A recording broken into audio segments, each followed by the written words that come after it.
Hello everyone, good afternoon. इस video में UPPSC 2024 के प्रीलिम्स के बारे में बात करेंगे, जो कि कल पेपर आपका हो चुका है जीएस और सीसेट का।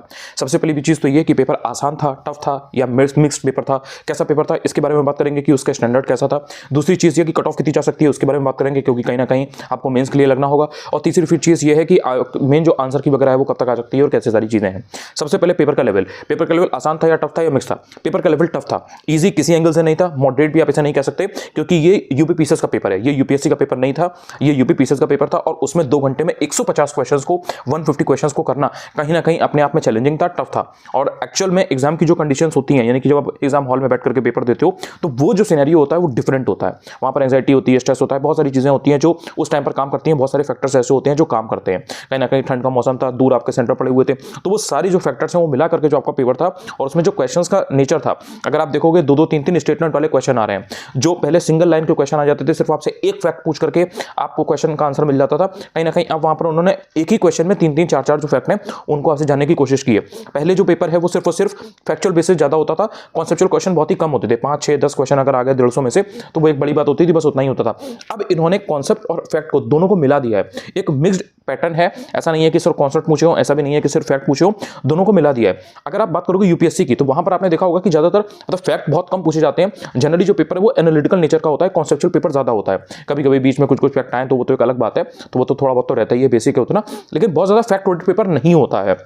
यहां पर इन्होंने कॉन्सेप्ट भी दिया और फैक्ट भी दिया, और कॉन्सेप्ट भी हल्के हल्के नहीं पूछे, अच्छे खासे पूछे थे, मतलब दिमाग लगाया गया था।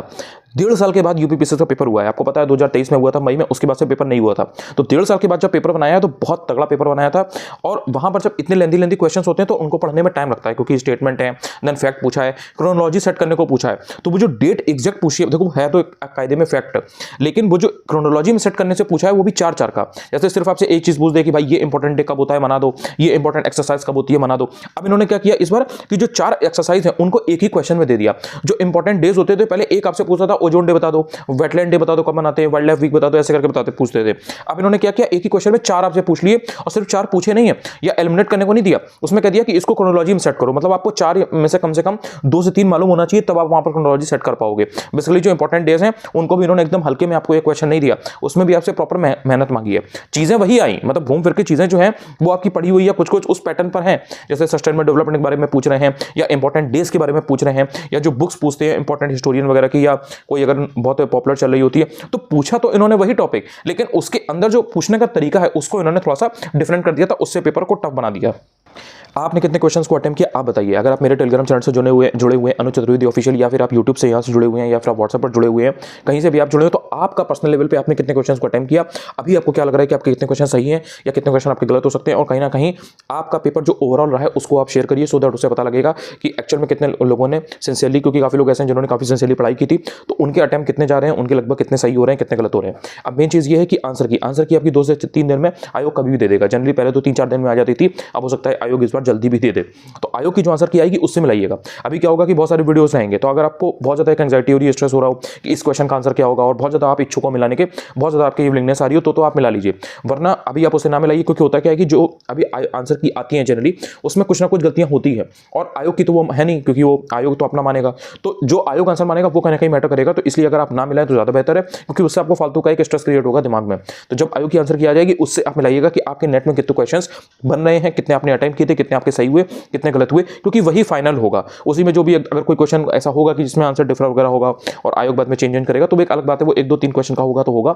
वरना इस बार पेपर इन्होंने बहुत बढ़िया बनाया था, तो उस चीज के चांसेस भी बहुत कम है, और उससे आप अपना एग्जैक्ट जान पाओगे कि मेरे इतने क्वेश्चन बन रहे हैं। देन अकॉर्डिंगली मेंस की बात होगी, क्योंकि देखिए यहां से आपके पास बहुत ज्यादा अब सोचने का वक्त नहीं है, क्योंकि यूपीपीएससी 2025 भी लगा हुआ है। और कहीं ना कहीं ये जो आपने अगर 10-15 दिन, 20 दिन, 25 दिन अगर आपने ये सोचने में निकाल दिया कि आपका होगा नहीं होगा, कट ऑफ एंड ऑल, तो कहीं ना कहीं उससे जो आपका टाइम वेस्ट होगा, तो उससे एक तो आपका मेंस खराब होगा, क्योंकि मेंस में आपको पता है कि 6 पेपर हैं, 4 पेपर आपके जीएस के हैं, देन 2 पेपर यूपी स्पेशल के हैं, देन हिंदी का पेपर अलग से है, एसए पेपर अलग से है। तो 6-6, 8-8 पेपर को तैयार करना, और जिनका आरओ का पेपर लगा हुआ है तो उनको आरओ के साथ भी बैलेंस करना पड़ेगा यूपीएससी मेंस की पढ़ाई को। और अगर आपका आरओ नहीं भी लगा हुआ है तो फिर आप 2025 के लिए लगोगे अगर आपको पेपर देना है तो इसलिए आप बहुत ज्यादा इसकी चीज को लेकर के परेशान नहीं हो सकते।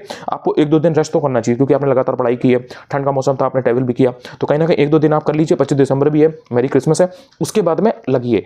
अगर आपको पीसीएस मेंस करना है तो वो करिए, अगर आपको 2025 वाला यूपीपीएससी देना है, इस साइकिल में बने रहना है, तो आपको वो करना पड़ेगा, वरना फिर आपको आरओ क्लियर करना पड़ेगा। और जो मेंस वाले आरओ के साथ करेंगे वो तो करेंगे। कट ऑफ की बात अगर की जाए तो कट ऑफ आपकी कहीं ना कहीं 80 प्लस माइनस 3 रह सकती है अकॉर्डिंग टू मी। जो पेपर का लेवल फिलहाल में चीज़ें रही हैं उसके हिसाब से अगर आप देखो तो 78, 81, 82 इसके आसपास रह सकती है, क्योंकि पोस्ट अच्छी खासी है। तो पोस्ट अच्छी खासी है तो कहीं ना कहीं जो पेपर का जो स्टैंडर्ड रहा है, जो लेवल है, उसके हिसाब से कट ऑफ कम जाएगी, क्योंकि कोई पेपर ऐसा नहीं था कि बहुत ईजी था, जो हर इंसान 100 नेट करेक्ट करके आया हो या 95 या 90 बहुत ईजिली नेट करेक्ट करके आया हो, तो कट ऑफ हाई चली जाती। और पोस्ट भी अच्छी खासी है, तो इसलिए आपके चांसेस जो है वो 80 के आसपास ही रहने के हैं। बाकी जब आंसर किया जाएगी तो उससे मिला के और जो सबका एक आएगा उससे भी काफ़ी मैटर करता है कि रियल में लोगों के कितने बन रहे हैं। तो ये बहुत खास चीज़ थी।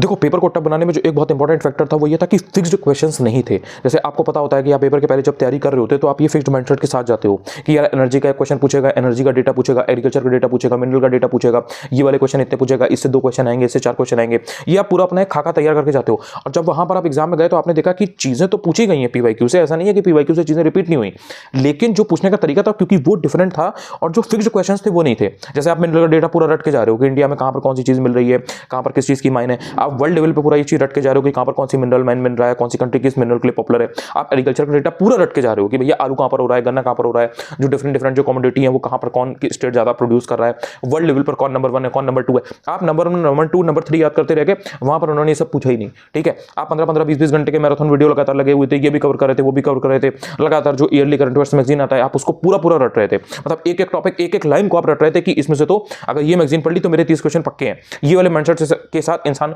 बेसिकली जाता है, लेकिन वहां पर आपने जब देखा तो एक एक क्वेश्चन को बनाने के लिए मेहनत करनी पड़ रही थी।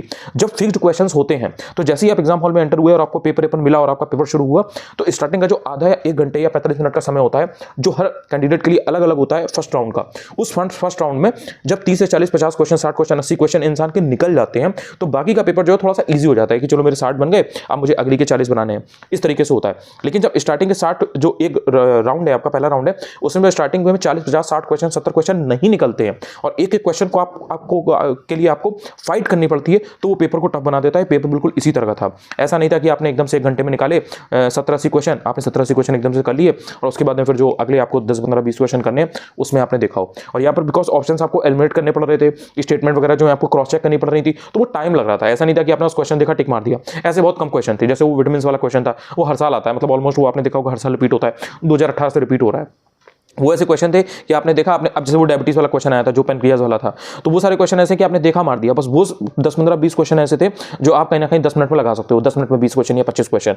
उसके अलावा जो पेपर था वो लेंदी था, आपको हर स्टेटमेंट को चेक करना है। जैसे स्टेटमेंट है और उसका रीजन है, तो वो जो रीजन है वो स्टेटमेंट को सही रीजन है या नहीं, वो आपको दोनों स्टेटमेंट चेक करनी है और फिर उनको आपको देखना है कि हाँ अच्छा ए सही है, आर सही है, या ए और आर दोनों सही है, या ए और आर सही में एक सही है एक गलत है, या फिर उसका वो करेक्ट एक्सप्लेनेशन है कि नहीं। और इस टाइप के ज्यादा क्वेश्चन होने से आपको फिर दिमाग लगाना पड़ जाता है। तो बहुत बढ़िया तगड़ा पेपर बनाया था। इसमें कहीं ना कहीं आयोग की इस चीज को लेकर के तैयारी करनी होगी। आप बताइए आपने कितना टाइम किया था और कैसा पेपर हुआ आपका?